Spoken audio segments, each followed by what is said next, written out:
శ్రీకాకుళం జిల్లా పలాస మండలం Lakshmipuram toll plaza వద్ద గురువారం లారీ ఓనర్ అసోసియేషన్ సభ్యులు ఆందోళనకు దిగారు. విజయవాడకు చెందిన ఓ లారీ బుధవారం రాత్రి జార్ఖండ్ రాష్ట్రం జంషెడ్పూర్ నుంచి కాకినాడ వెళ్తూ లక్ష్మీపురం టోల్ ప్లాజా వద్ద ఓవర్లోడ్ ఉందని టోల్ సిబ్బంది నిలుపుదల చేశారు. డ్రైవర్ పోలీసులకు సమాచారం అందించగా పోలీసులు కూడా డ్రైవర్ను కాశీబుగ్గ పోలీస్ స్టేషన్కు తరలించి డ్రంక్ అండ్ డ్రైవ్ పరీక్షించి మద్యం తాగలేదని, రాత్రి సమయంలో అక్కడే ఆయనను వదిలారని లారీ యజమాని వాపోయారు. మరోవైపు రాష్ట్ర లారీ యూనియన్ సంఘ అధ్యక్షులు మహారథి మాట్లాడుతూ భారతదేశంలో ఎక్కడా లేని విధంగా లక్ష్మీపురం టోల్ ప్లాజా సిబ్బంది నిలువు దోపిడీ చేస్తూ లారీ సిబ్బందికు తీవ్ర వేధింపులకు గురి చేస్తున్నారని వాపోయారు. పోలీసు వారు రక్షణ లేకుండా టోల్ సిబ్బందికే వత్తాసు పలుకుతున్నారన్నారు.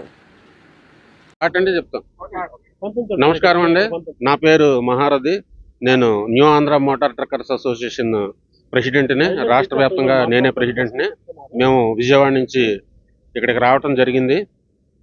ఇక్కడ పలాస టోల్గేట్లో భారతదేశంలో ఏ టోల్గేట్లోని లేని విధంగా ఓవర్లోడ్ ఉంది లేనిది కనీసం కాటాకి ఎక్కించి చెక్ చేయకోకుండా రాత్రి టైంలో ఇక్కడికి వచ్చి లారీలను చాలా ఇబ్బంది పెట్టి ఇక్కడ పాస్ అవ్వకపోయినట్లయితే పక్క దాంట్లోకి వెళ్ళు, ఆ పక్క దాంట్లోకి వెళ్ళి అని చెప్పడం, ఓవర్లోడ్ లేదు ముర్రు అన్నా సరే ఓవర్లోడ్ కాటాకి వెళ్ళకోకుండానే మాకు ముందు డబ్బులు కట్టిన తర్వాతే మీరు వెళ్ళాలని అంటాం. ఇది రోజు ఒక సంవత్సరం బట్టి ఈ టోల్గేట్లో ఇదే సమస్య అనేది జరుగుతూ ఉంది. టోల్గేట్ యాజమాన్యంతో మాట్లాడటం జరిగింది. గతంలో కూడా డ్రైవర్ను కొట్టిన సంఘటన జరిగింది. 2-3 డ్రైవర్ల పైన దుర్భాషలాడటం జరిగింది, వారిని కొట్టడం జరిగింది. తర్వాత టోల్గేటు యాజమాన్యం వారికి క్షమాపణ కూడా చెప్పడం జరిగింది. ఇన్ని జరిగిన తర్వాత రాత్రి ఒక బండిని ఆపేసి ఓవర్లోడ్ లోడ్ అని చెప్తే మా డ్రైవర్ గారు పోలీసు వారికి 112కు కాల్ చేసినట్లయితే మా కంప్లైంట్ రిజిస్టర్ అయింది 112. అయినాక పోలీసు వారు వచ్చి మా డ్రైవర్ను తాగేస్తున్నామని చెప్పేసి అక్కడికి తీసుకుని వెళ్ళి పలాస ఊళ్ళో ఆయన విడిచిపెట్టడం జరిగింది.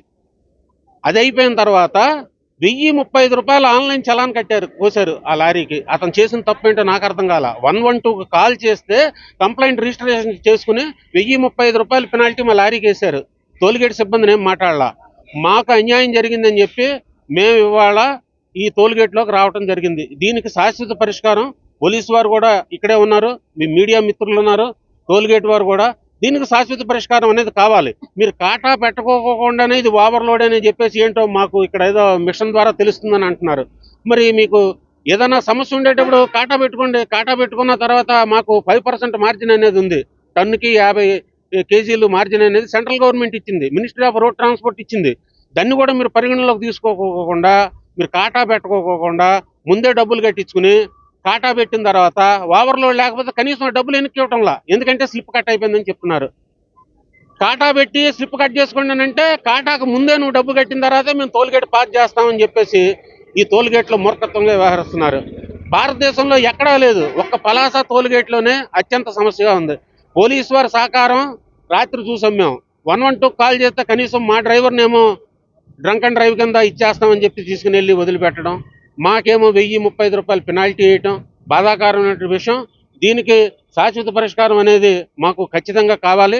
అట్లాగే మా లారీని చాలా వాళ్ళని రాత్రి టైంలో వెస్ట్ బెంగాల్, ఒడిశాకు సంబంధించినటువంటి లారీలని చాలా మట్టుకు ఆపేసేసి ఈ విధంగా డబ్బులు అనేవి అక్రమంగా ఈ టోల్గేట్లో వసూలు చేస్తూ ఉన్నారు. ఒక్కొక్క బండి దగ్గర నుంచి 1500-2000 రూపాయలు కూడా వసూలు చేస్తున్నట్లు మాకు పక్కా సమాచారం ఉంది. ఇక్కడ ఈ టోల్గేట్లో రాత్రి డ్రైవర్లను భయభ్రాంతులకు గురి చేసి ఈ విధంగా దోపిడీ అనేది పలాస టోల్గేట్లో చేస్తున్నారు. దీనిపైన ప్రభుత్వం తక్షణమే తీసుకుని ఈ టోల్గేట్ యాజమాన్యం తాలూకా కాంట్రాక్టర్ని రద్దు చేయించాలని, అట్లాగే పోలీసు వారు ఎవరైతే రాత్రి మేము 112 కాల్ చేస్తే మాకు సహకరించడంలో వారిపైన కూడా తగు చర్యలు తీసుకోవాలని కోరుకుంటున్నాం. అట్లాగే లారీ రాత్రి నుంచి ఆగిపోయింది కాబట్టి ఇప్పుడు కాటా పెట్టి మా బండిలో ఓవర్లోడ్ లేకపోయినట్లయితే మేము దానికి సంబంధించి ఎంతైతే నష్టపరిహారం చెల్లించాలనేది మా లారీ యజమాని కూడా చెల్లించవలసిందిగా టోల్గేట్ యాజమాన్యాన్ని మేము డిమాండ్ చేస్తా ఉన్నాం.